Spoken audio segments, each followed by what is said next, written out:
نحمده ونصلي على رسوله الكريم أما بعد فأعوذ بالله من الشيطان الرجيم بسم الله الرحمن الرحيم هو الذي بعث في الأميين رسولا منهم يتلو عليهم آياته ويزكيهم ويعلمهم الكتاب والحكمة وقال الله تعالى في مقام آخر إنا نحن نزلنا الذكر وإنا له لحافظون وقال رسول الله صلى الله عليه وسلم خيركم من تعلم القرآن وعلمه آمنت بالله صدق الله العظيم وصدق رسوله النبي الكريم۔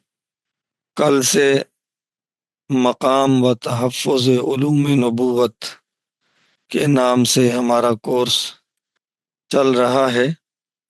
آج انشاءاللہ تعالی ان تین عنوانات پر بات ہوگی۔ دینی معاشرے کی تشکیل میں مدارس کا کردار، اسلامی روایات کے تحفظ اور علوم شرعیہ کے فروغ میں دینی مدارس کا کردار، فتنہ جدیدیت اور علماء میں احساس کمتری کی وجوہات۔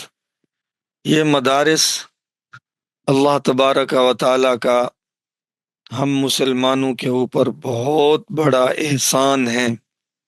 اللہ تعالی نے اپنے دین کی تعمیر و ترقی کے لیے ہمیں دینی مدارس عطا فرمائے ہیں۔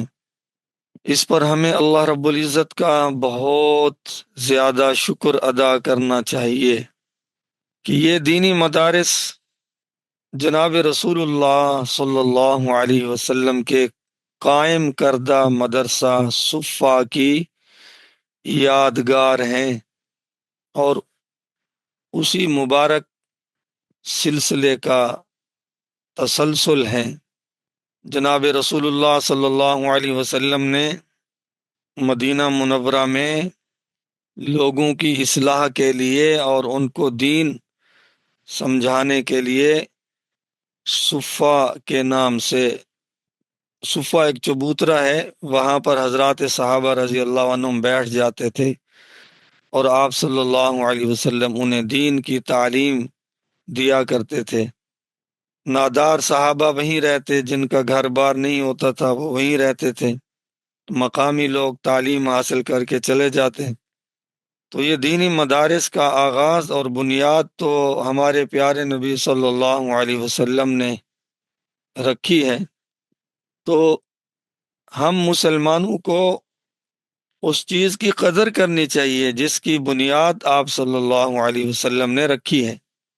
یہی صفہ کا مدرسہ اور صفہ مدرسہ کا نصاب رہتی دنیا کے لیے مشعل راہ ہے۔ قیامت تک مسلمان صفہ سے روشنی حاصل کرتے رہیں گے اور معاشرے کو نبی کریم صلی اللہ علیہ وسلم کی سنت سے روشناس کراتے رہیں گے۔ دینی معاشرے کی تشکیل میں مدارس کا کردار یہ ایسے ہے جیسے انسان کے جسم میں ریڑھ کی ہڈی ہو۔ ریڑھ کی ہڈی اگر مضبوط ہے تو انسان مضبوط ہے، اور اگر ریڑھ کی ہڈی میں تکلیف ہے، ریڑھ کی ہڈی کو نقصان ہے، تو گویا کہ انسان پورے کا پورا پریشانی کا شکار ہے۔ چلنے سے، بیٹھنے سے، بولنے سے، معاشرے کا مفید شہری بننے سے وہ عاجز ہے۔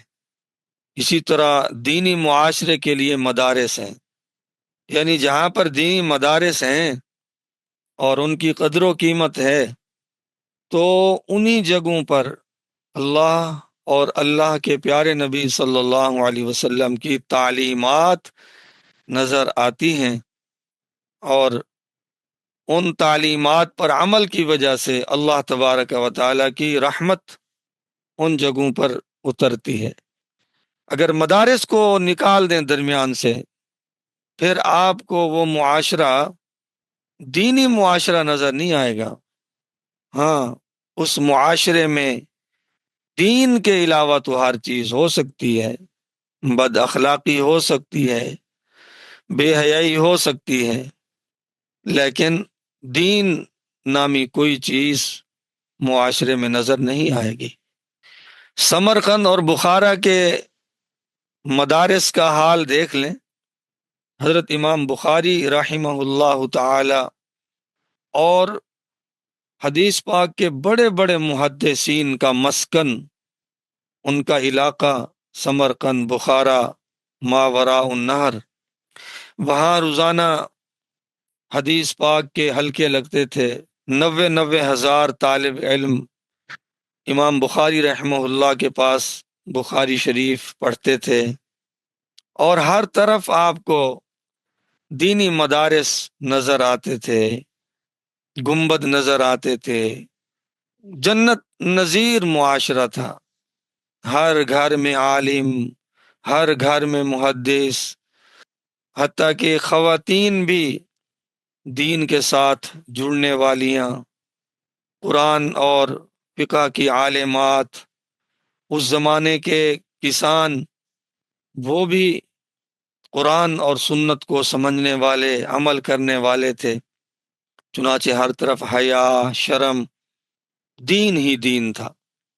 پھر جب سمرقند اور بخارا پر کفار نے یلغار کی اور دینی مدارس کا وہاں سے نام و نشان بھی مٹا دیا، تو ایک وقت آیا کہ سمرقند اور بخارا کے لوگوں کو نہ اللہ کا پتہ، نہ اللہ کے نبی کا پتہ، نہ انہیں فقہ کا پتہ، نہ اخلاقیات کا پتہ، بس اتنا بتاتے تھے کہ سنا تھا ہمارے والدین، ہمارے آبا و اجداد وہ مسلمان تھے، باقی دین ان کی زندگیوں سے نکل گیا، ان کے معاشرے سے نکل گیا، دکانوں سے دین نکل گیا، تجارت سے دین نکل گیا، کیونکہ دینی مدارس جو نہیں رہے۔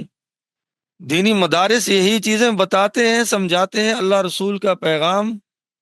جب وہ دینی مدارس نہ رہے تو پھر دینی احکامات پر عمل کرنے والے لوگ بھی ناپید ہو گئے۔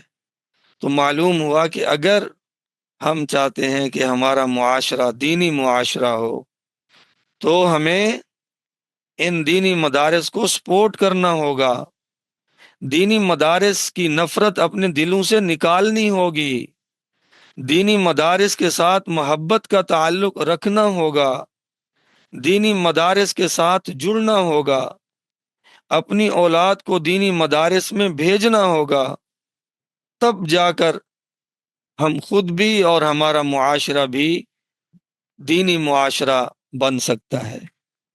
آج کل تو دینی مدارس پر بہت زیادہ الزامات لگائے جاتے ہیں۔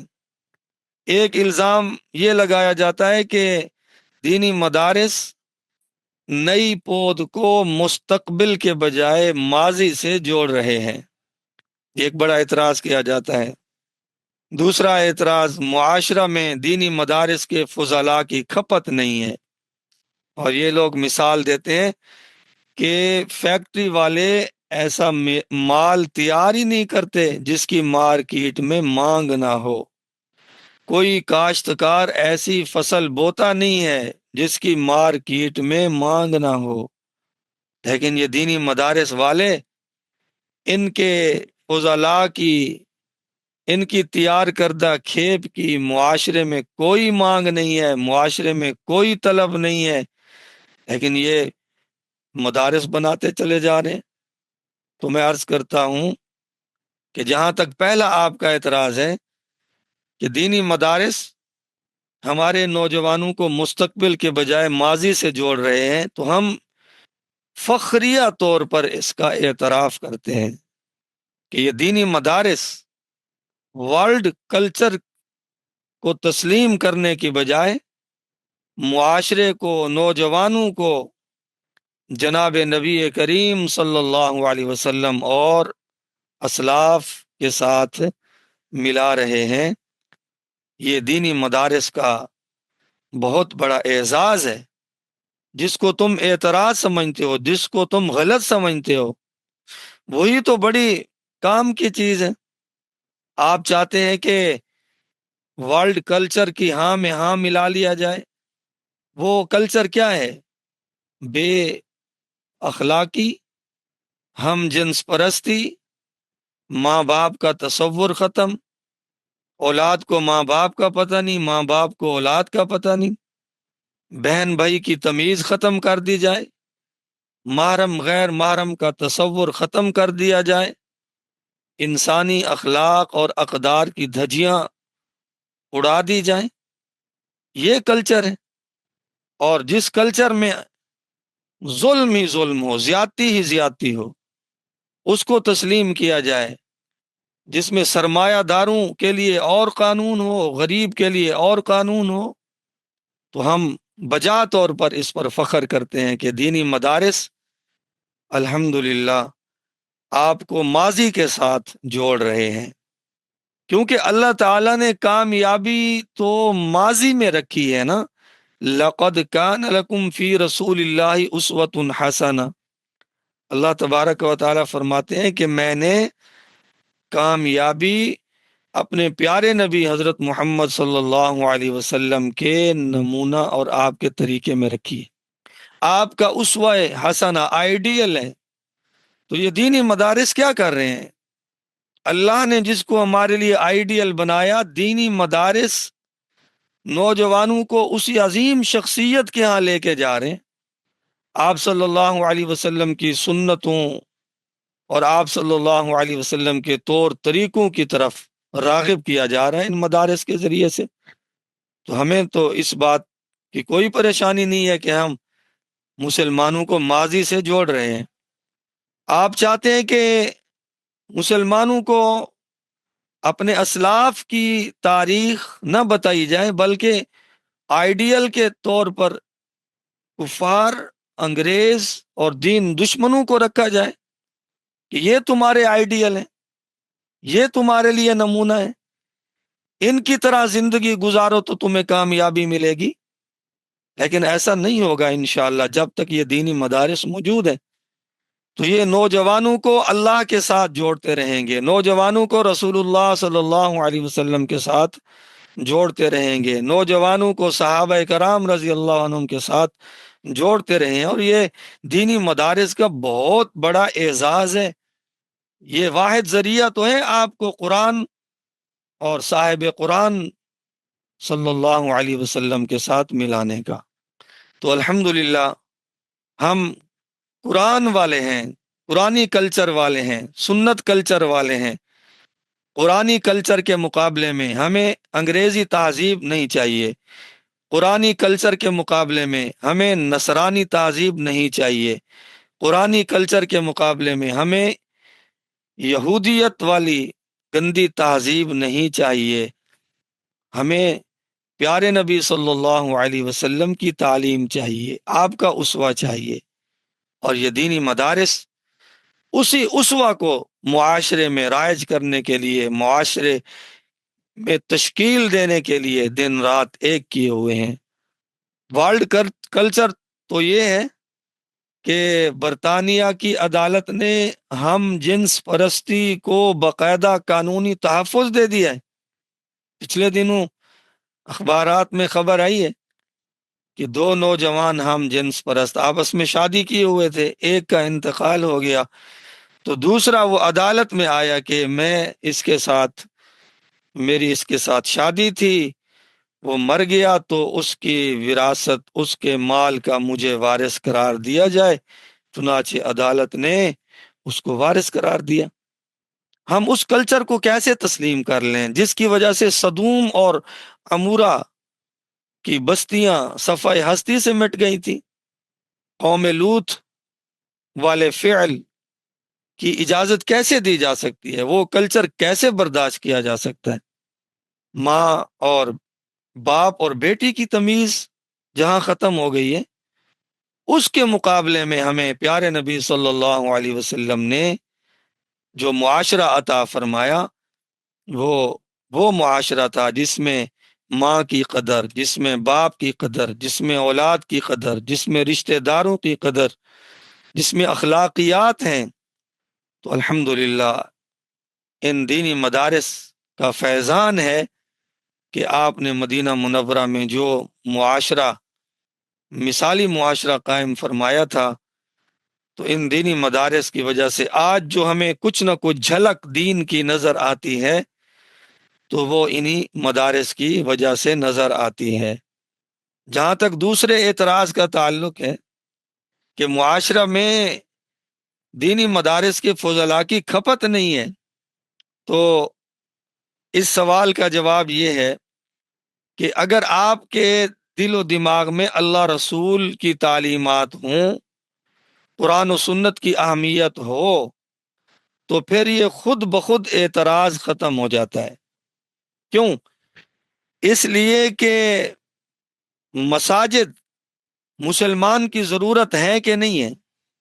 ظاہر بات ہے، مسلمان اور مسجد یہ تو لازم اور ملزوم ہے۔ مسجد کے بغیر تو مسلمان کامل ثواب بھی حاصل نہیں کر سکتا۔ جناب رسول اللہ صلی اللہ علیہ وسلم جہاں بھی پڑاؤ ڈالتے تو آپ مسجد قائم کرنے کا اہتمام فرماتے۔ قباء میں تشریف لائے تو مسجد، مدینہ منورہ تشریف لائے تو مسجد۔ اسی طرح آپ کی تعلیمات میں یہ بات ملتی ہے کہ جو محلہ آباد کرو، جو کالونی آباد کرو، جو سوسائٹی آباد کرو، سب سے پہلی فکر مسجد کی کرو۔ تو معلوم ہوا کہ مسجد مسلمان کی لازمی ضرورت ہے۔ تو جناب دیکھیں، مساجد کے لیے ائمہ کا ہونا ضروری ہے، کیونکہ اسلام میں نماز با جماعت یہ بڑا حکم ہے۔ با جماعت نماز یہ اسلام کا بڑا حکم ہے۔ حتیٰ کہ نبی کریم صلی اللہ علیہ وسلم کے زمانے میں منافقین جو ظاہراً کلمہ پڑے ہوئے تھے، حقیقت میں یہود و نصارہ کے ساتھ تھے، وہ بھی اپنا اسلام چھپانے کے لیے مسجد کی جماعت میں حاضر ہوتے تھے۔ اور آپ صلی اللہ علیہ وسلم نے احادیث میں یہ بیان فرمایا، مفہوم ہے کہ جو لوگ گھروں میں نماز پڑھ لیتے ہیں، مسجد میں نماز پڑھنے نہیں آتے، تو میرا دل چاہتا ہے میں اپنی مسجد میں کسی کو مقرر کروں، وہ نماز پڑھائے، اور میں جنگل جاؤں، لکڑیاں اکٹھی کر لاؤں اور ایسے لوگوں کے گھروں کو جلا دوں جو گھر میں نماز پڑھتے ہیں، مسجد میں نماز پڑھنے نہیں آتے۔ تو دو چیزیں ثابت ہوئی، ایک تو مسلمان کے لیے مسجد ضروری، دوسرا مسجد کے لیے امام ضروری جو 5 وقتی آپ کو نماز پڑھائے، آپ کو دین کے احکامات بتائے۔ تو یہ کھیپ کہاں سے آتی ہے؟ آج دینی مدارس کو بند کر دیتے ہیں بالفرض والمحال، دینی مدارس کو بند کر دیتے ہیں۔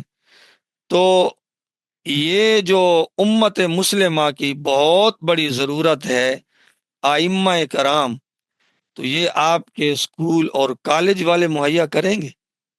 ائمہ وہاں سے تیار ہوں گے، قرآن کے حافظ اور قاری وہاں سے تیار ہوں گے۔ تو یہ معاشرے میں کتنی بڑی کھپت ہے۔ اس وقت ہمارے پاکستان میں پرائمری سکولوں سے زیادہ تعداد ہے مساجد کی۔ آپ کہتے ہیں معاشرے میں کھپت نہیں ہے، آپ کہتے ہیں دینی مدارس والے ایسا مال تیار کر رہے ہیں جس کی معاشرے میں مانگ نہیں ہے، مارکیٹ میں مانگ نہیں ہے، اور الحمدللہ محلے محلے میں مساجد بنتی چلی جا رہی ہیں۔ تو جب مسجد بنتی ہے تو اس کے لیے امام صاحب کی ضرورت پڑتی ہے۔ تو امام مہیا کرنے والے کون ہیں؟ یہ دینی مدارس ہیں۔ مؤذنین، مسجد کے لیے مؤذن ضروری۔ حضرت بلال رضی اللہ تعالی عنہ مسجد نبوی میں اذان دیا کرتے تھے، تو انشاءاللہ رہتی دنیا تک حضرت بلال رضی اللہ تعالی عنہ کے بیٹے اذانیں دیتے رہیں گے۔ تو مؤذنین کی ضرورت، یہ بھی دینی مدارس پوری کر رہے ہیں۔ رمضان المبارک آتا ہے تو ہر مسلمان، اور وہ مسلمان جن کے دل میں اللہ رسول کی سچی محبت ہے، وہ تراویح کا اہتمام کرتے ہیں، اور تراویح میں 1 مرتبہ قرآن مجید ختم کرنا یہ ہمارے پیارے نبی صلی اللہ علیہ وسلم کی سنت ہے۔ تو دینی مدارس یہ کھیپ مہیا کر رہے ہیں۔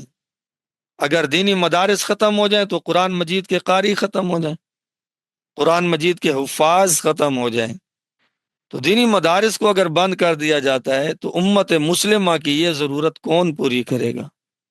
ہماری حکومت نے کوشش کی کہ سرکاری تعلیمی اداروں میں قرآن مجید ناظرہ کے لیے اساتذہ رکھے جائیں، لیکن بری طرح ناکام ہو گئی۔ اساتذہ کہاں سے میسر آئیں؟ حالانکہ مدارس اور سرکاری تعلیمی اداروں کے بجٹ میں زمین آسمان کا فرق ہے۔ تو امت مسلمہ کی یہ ضرورت کون پوری کر رہے ہیں؟ یہ دینی مدارس پوری کر رہے ہیں۔ اچھا، ایک اور اہم بات، اللہ تبارک و تعالی نے قرآن مجید میں قرآن کی حفاظت کا ذمہ لیا ہے۔ انا نحن نزلنا الذکر، کہ بے شک ہم نے قرآن مجید نازل کیا، وَإِنَّا لَهُ لَحَافِظُونَ، اور بے شک ہم ہی قرآن مجید کے محافظ ہیں، قرآن مجید کی حفاظت کریں گے۔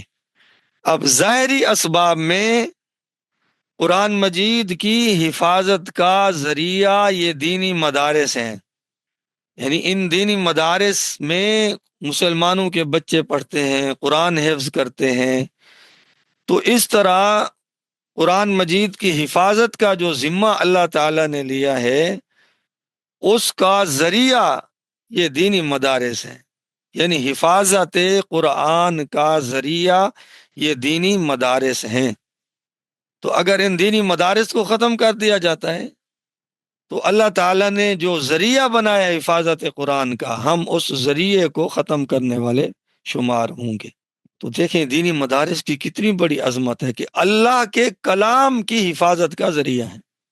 اور یہ پکی بات ہے، جہاں پر دینی مدارس ہیں الحمدللہ وہاں حفاظ کی بہت بڑی کھیپ ہے، اور جن ملکوں میں دینی مدارس نہیں ہے، یعنی اسلامی ملکوں میں، تو ان کے دینی معاشرے کی تشکیل صحیح طرح سے نہیں ہو سکتی، کیونکہ ان کو حفاظ میسر نہیں ہے، ان کو امام نہیں مل رہے، اسی طرح دین بتانے والے ان کے پاس نہیں ہے، لہذا وہ لوگ نام کے مسلمان ہیں، باقی ان کے پاس دین نامی کوئی چیز نہیں ہے۔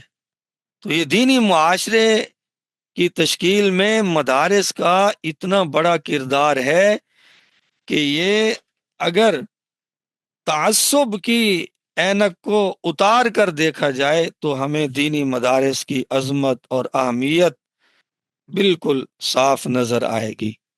لیکن کتنے بد نصیب ہیں وہ نام کے مسلمان جو دینی مدارس کو ختم کرنے کا ارادہ رکھتے ہیں، عزم کرتے ہیں اور باتیں کرتے ہیں۔ ظاہر سی بات ہے، ان لوگوں کو دین کے ساتھ کیا لینا دینا؟ یعنی مسلمان کی سب سے بڑی چیز جو مسلمان کے پاس نعمت ہے وہ ہے ایمان، لا الہ الا اللہ محمد الرسول اللہ۔ آج اگر یہ کلمہ صحیح تلفظ کے ساتھ اور یہ کلمہ صحیح معنی کے ساتھ دنیا میں ہے تو دینی مدارس کی وجہ سے، ورنہ جو لوگ ٹی وی پر بیٹھ کر دینی مدارس کے خلاف باتیں کرتے ہیں، انہیں تو کلمہ طیبہ لا الہ الا اللہ محمد الرسول اللہ صحیح تلفظ کے ساتھ نہیں آتا، نماز تک صحیح تلفظ کے ساتھ انہیں نہیں آتی۔ تو قرآن مجید دینی مدرسے کی وجہ سے، حدیث پاک دینی مدرسے کی وجہ سے، علوم فقہ دینی مدرسے کی وجہ سے، اخلاقیات دینی مدرسے کی وجہ سے، معاشرت دینی مدرسے کی وجہ سے، اور پیارے نبی صلی اللہ علیہ وسلم کی سنتوں کا احیاء یہ دینی مدرسے کی وجہ سے ہے۔ اس لیے تو بے دین جو لوگ ہیں انہیں چونکہ دین پسند نہیں ہے تو وہ کہتے ہیں معاشرے میں مدارس ہوں بھی نہ، تاکہ سرے سے دین کا کوئی نام نہ لے۔ اب مدرسہ جب ختم ہو جائے گا، آہستہ آہستہ کوئی نماز کی دعوت دینے والا بھی نہیں ہوگا۔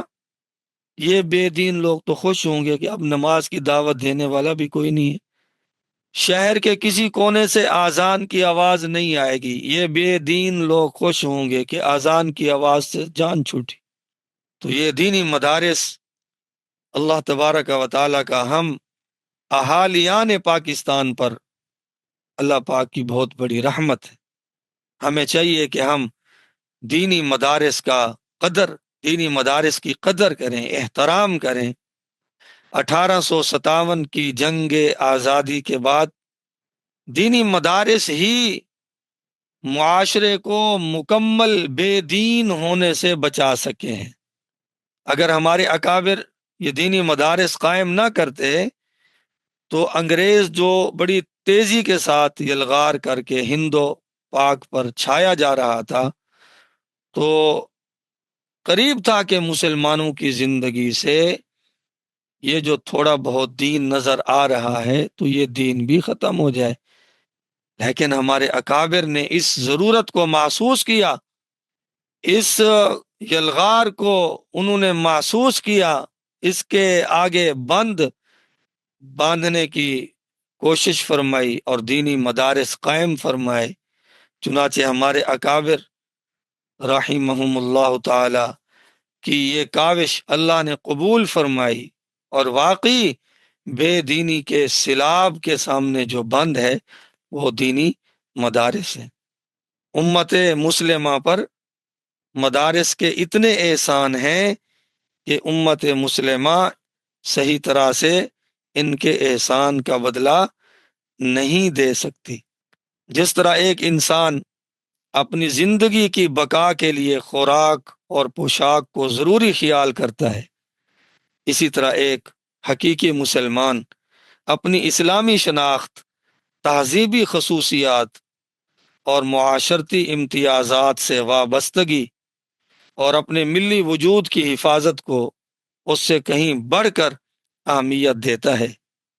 وہ کسی دام پر اپنے ملی تشخص اور اپنے امتیازات و شعائر سے دستبردار نہیں ہو سکتا، چونکہ خوراک سے پیٹ اور پوشاک سے جسم کی حفاظت تو ہو سکتی ہے، لیکن ایک حقیقی مسلمان کے پاس اس کے پیٹ اور جسم کے ان تقاضوں اور ضرورتوں کے علاوہ بھی ایک اہم چیز ہے، وہ ہے اس کا دین اور ایمان۔ مسلمان بھوکا تو رہ سکتا ہے لیکن وہ اپنی تہذیبی خصوصیات سے دستبردار نہیں ہو سکتا۔ اگر وہ اس دین میں رہے گا جو جناب رسول اللہ صلی اللہ علیہ وسلم لائے ہیں تو دنیا اور آخرت میں عزت پائے گا۔ آج ہمارا دشمن ہمارے ملی وجود اور تہذیبی خصوصیات کو چن چن کر ختم کرنے پر تلا ہوا ہے۔ آج اگر اسلام اپنی تمام خصوصیات اور امتیازات کے ساتھ نظر آ رہا ہے تو وہ انہی مدارس عربیہ کے زیر احسان شہر شہر، گلی گلی، قریہ قریہ، چھوٹی بڑی، کچی پکی جو مساجد نظر آ رہی ہیں، جو مدارس نظر آ رہے ہیں، تو وہ انہی مدارس کا فیض اثر ہے۔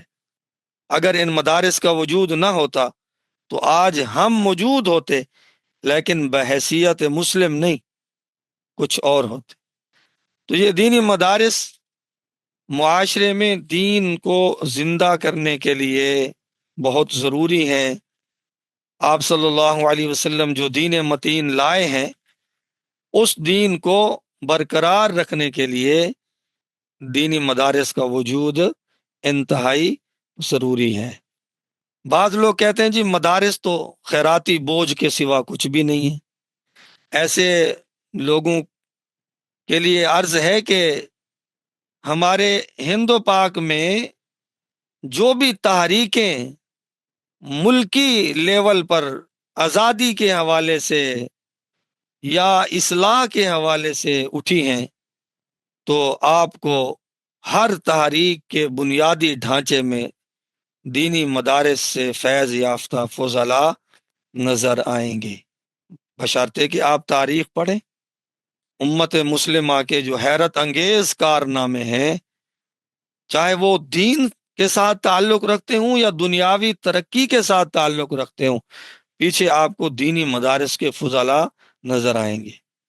یہ امت کی دینی رہنمائی کہاں سے ہوگی اگر یہ دینی مدرسے ختم کر دیے جائیں؟ دینی رہنمائی ہر مسلمان کو روز مرہ اپنی اسلامی زندگی گزارنے کے لیے مسائل درپیش ہیں، نکاح کے مسائل، طلاق کے مسائل، خلا کے مسائل، تجارت کے مسائل، معاشرہ میں اٹھنے بیٹھنے کے مسائل، جدید رونما ہونے والے مسائل۔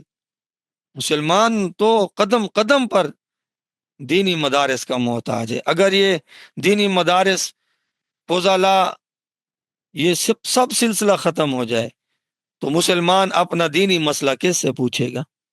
جس طرح آج کل سوشل میڈیا پر ایسے لوگ آ کر دین کے مسائل بیان کرتے ہیں جنہوں نے ایک دن بھی کسی استاذ کے سامنے بیٹھ کر قرآن و سنت کا علم حاصل نہیں کیا۔ یہی تو یہ لوگ چاہتے ہیں کہ دینی مدارس ختم ہوں، امت کی دینی رہنمائی کرنے والا کوئی نہ بچے، اور پھر اپنی مرضی کا دین، اپنی مرضی کی رائے وہ لوگوں کے اوپر ٹھونسی جائے۔ یہی چاہتے ہیں یہ لوگ۔ اسلامی عقائد و نظریات کی حفاظت وہ دینی مدارس کی وجہ سے۔ آج اگر وہ عقائد محفوظ ہیں جو پیارے نبی صلی اللہ علیہ وسلم نے ہمیں عطا فرمائے تھے، تو سینہ بسینہ اور کتب کے اندر سے ہوتے ہوئے آج ہم تک پہنچے ہیں تو ان دینی مدارس کی وجہ سے ہیں۔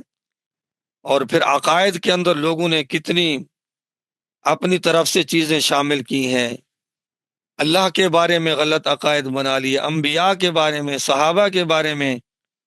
تو دینی مدارس نے ان اسلامی عقائد کی حفاظت کی ہے، اسلامی نظریات کی حفاظت کی ہے، اور پھر سب سے بڑھ کر معتدل اور متوازن تشریح اسلامی عقائد کی، نظریات کی، یہ دینی مدارس کا فیض ہے۔ اب دوسری بات پہ آ جائیں، اسلامی روایات کے تحفظ اور علوم شرعیہ کے فروغ میں دینی مدارس کا کردار۔ اسلامی روایات جو ہمیں رسول اللہ صلی اللہ علیہ وسلم نے عطا فرمائی ہیں، حسن معاشرت، آپ صلی اللہ علیہ وسلم نے معاشرے میں رہنے کے جو اصول وضع فرمائے، امت کو دیے، اپنے معاشرے میں رائج فرمائے، یہ کتنا بڑا نظام ہے معاشرت کا، زندگی گزارنا۔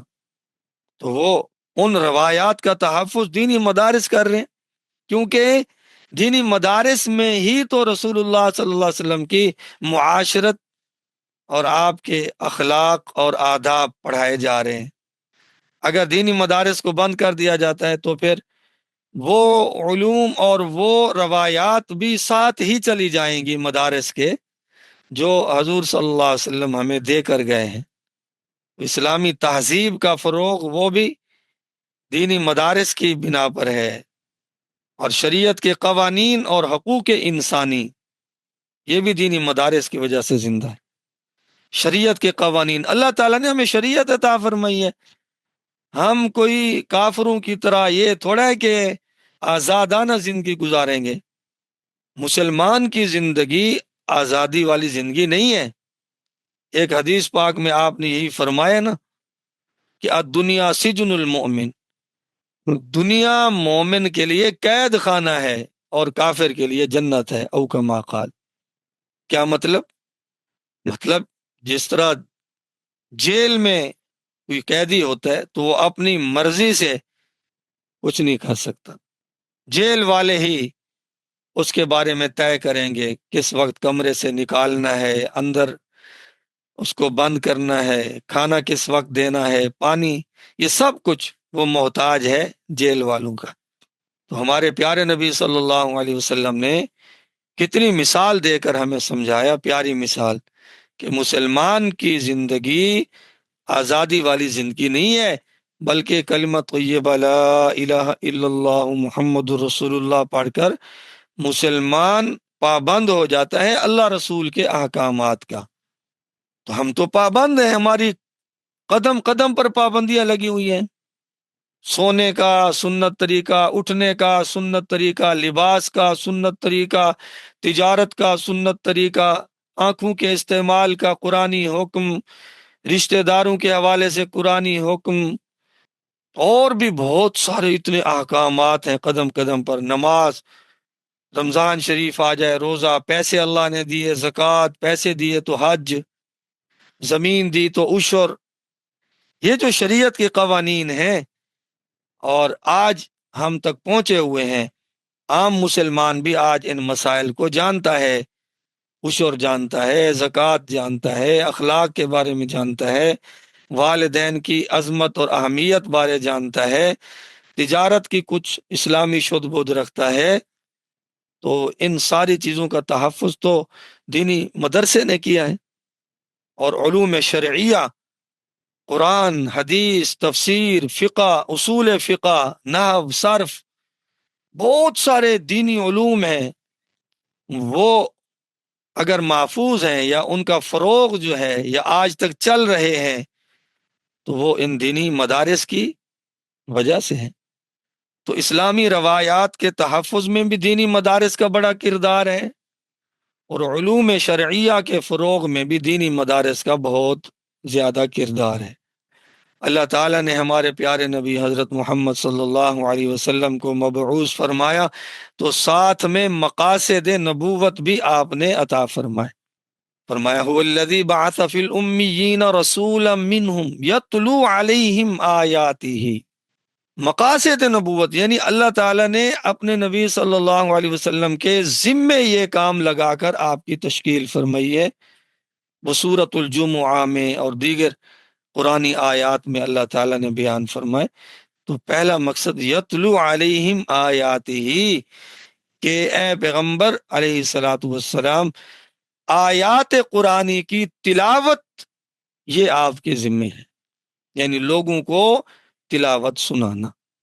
ہمارے پیارے نبی صلی اللہ علیہ وسلم قرآن مجید کی تلاوت کفار کو سنایا کرتے تھے، بیت اللہ شریف میں قرآن مجید کی تلاوت فرمایا کرتے تھے.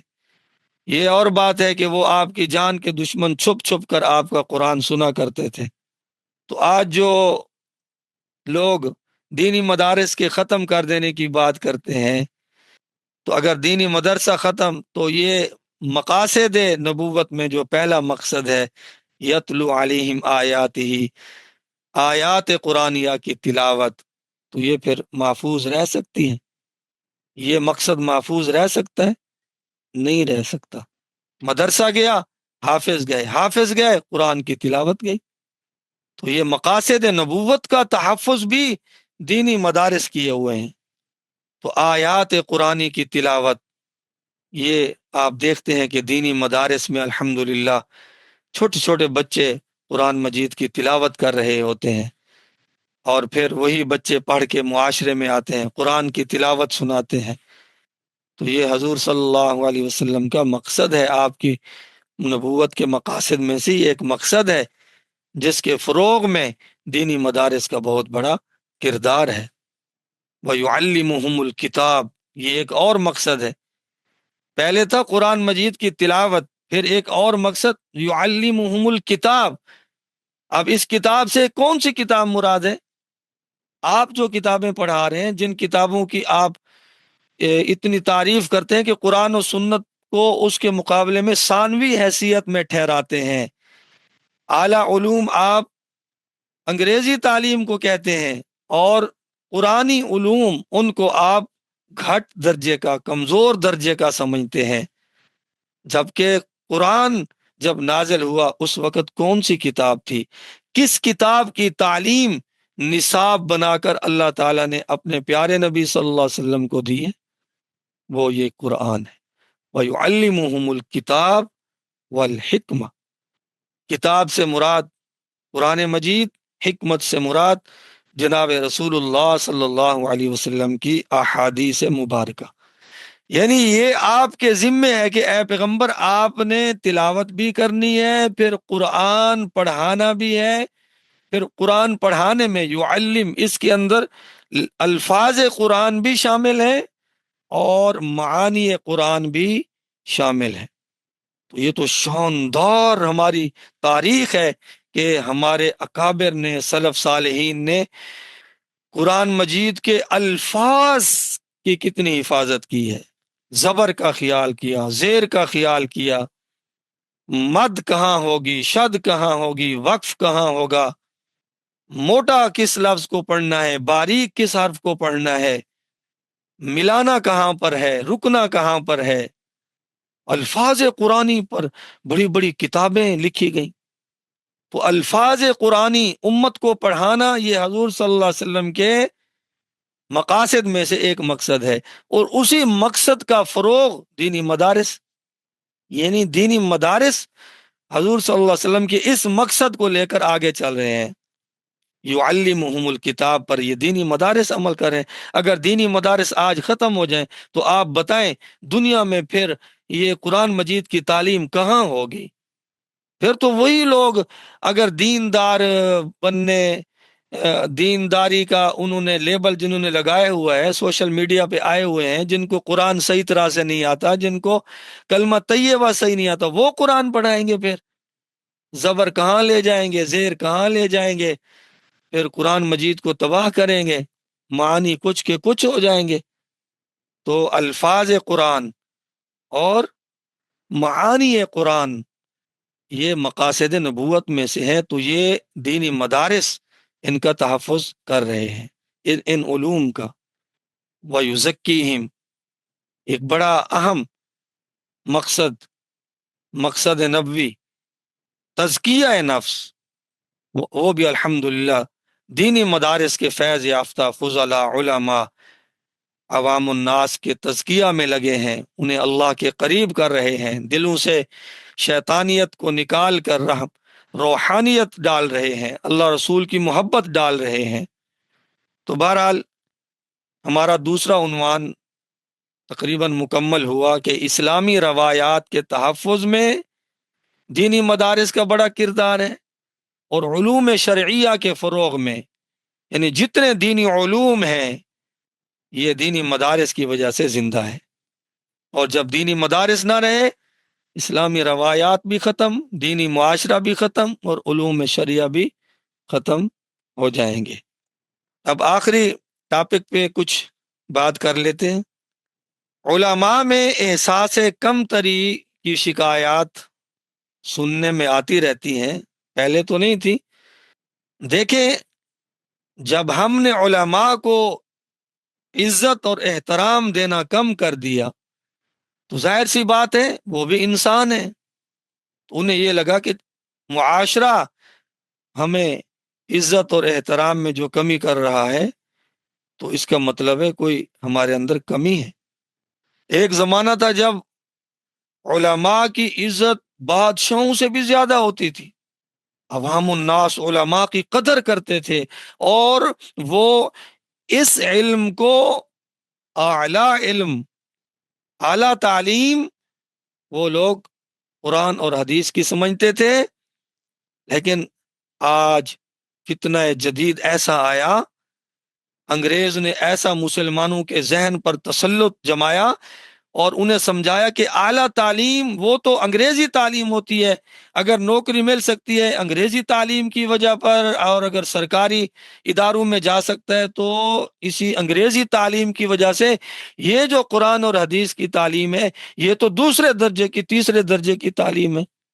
تو اس وجہ سے ہمارے چند علماء بھی احساس کمتری کا شکار ہو گئے، حالانکہ انہیں چاہیے اپنے پیارے نبی صلی اللہ علیہ وسلم کی طرف دیکھیں کہ یہ دنیا داری تو مقاصد نبوت میں سے ہے بھی نہیں، اور علماء انبیاء علیہم الصلوۃ والسلام کے وارث، دنیا میں جیسا کیسا وقت گزر جائے الحمدللہ، اللہ تعالیٰ اگر دولت عطا فرما دے تب بھی الحمدللہ، اور اگر نہ عطا فرمائے تب بھی الحمدللہ، نسبت تو حضور والی ہمیں ملی ہوئی ہے نا۔